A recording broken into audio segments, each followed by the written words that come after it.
August વિશ્વ આદિવાસી દિવસ એટલા માટે ગૌરવનો દિવસ છે કે જ્યારે 1992માં બ્રાઝિલના રિયો ડી જાનેરોમાં વિશ્વ પરિષદ મળી, અનેક દેશના વિદ્વાનોએ, પ્રતિનિધિઓએ યુનો દ્વારા જે પરિષદ હતી એ પરિષદમાં નિર્ણય કર્યો, જો આવનાર દિવસમાં વિશ્વને બચાવવું હશે તો આદિવાસીઓની જીવનશૈલી તરફ વળવું પડશે, પ્રકૃતિ તરફ વળવું પડશે.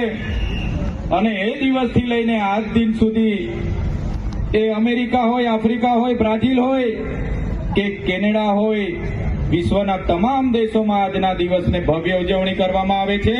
એના ભાગરૂપે આજે આપણે સૌ અહીંયા ઉપસ્થિત થયા છે. ત્યારે સૌપ્રથમ આપ સૌને હું શુભકામનાઓ પાઠવું છું. સૌને શુભકામનાઓ.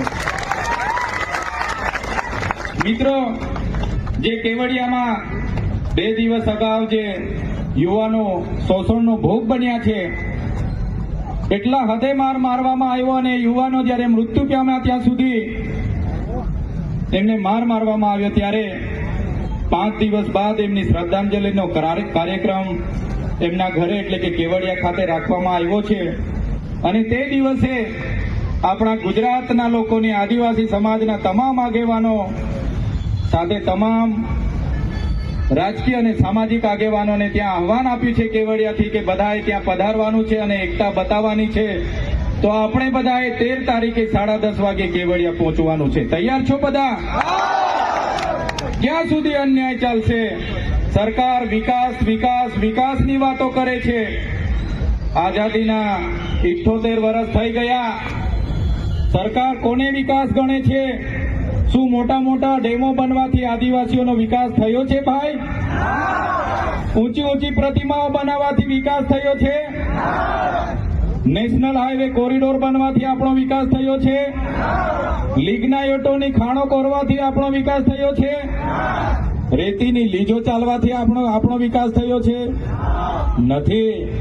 અમારો વિકાસ તો ત્યારે થશે જ્યારે સારી શાળાઓ મળશે, સારી કોલેજો મળશે, પૂરતા શિક્ષકો હશે, સારા ડોક્ટરો હશે, પૂરતા સાધનો હશે, અમારા છોકરાઓને અપડાઉન કરવાના સારી બસો મૂકશો.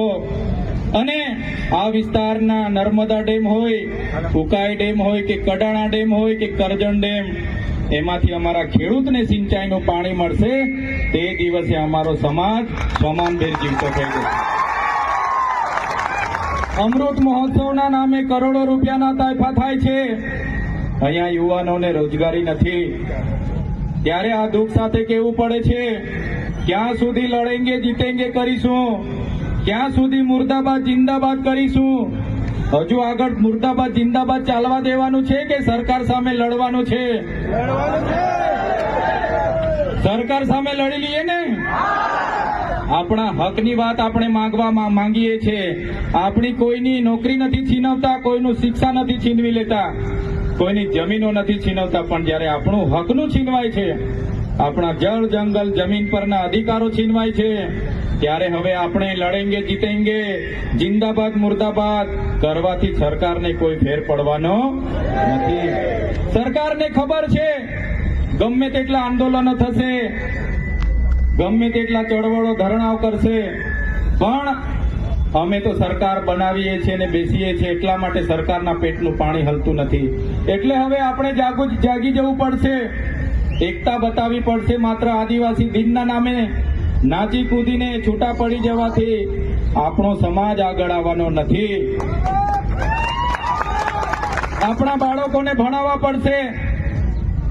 એટલા માટે આજના દિવસે આપ સૌને અમે વિનંતી કરીએ છીએ, મોટી સંખ્યામાં આપ સૌ ઉપસ્થિત થયા છો, ત્યારે આવનારા દિવસોમાં એ તમામ અધિકારો આપણને મળવા જોઈએ. જે રીતના ગુજરાતમાં 15% આદિવાસીઓ છે, એ જ રીતના દરેક ક્ષેત્રમાં 15% આપણા આદિવાસીઓને મળવા જોઈએ.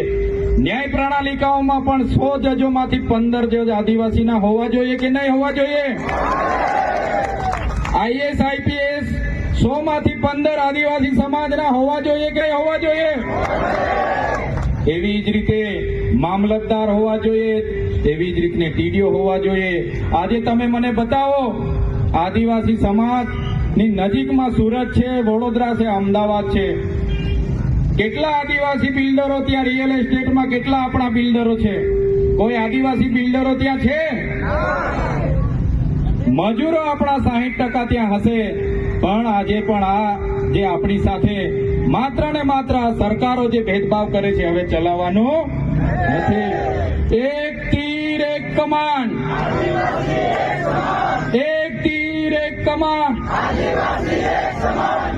એટલા માટે એક તીર એક કમાન કેવું પડે છે, કેમ કે આદિવાસી સમાજ જુદી જુદી પાર્ટીઓમાં વહેંચાઈ જાય છે, સંગઠનોમાં વહેંચાઈ જાય છે, ધાર્મિક સંપ્રદાયોમાં વહેંચાઈ જાય છે.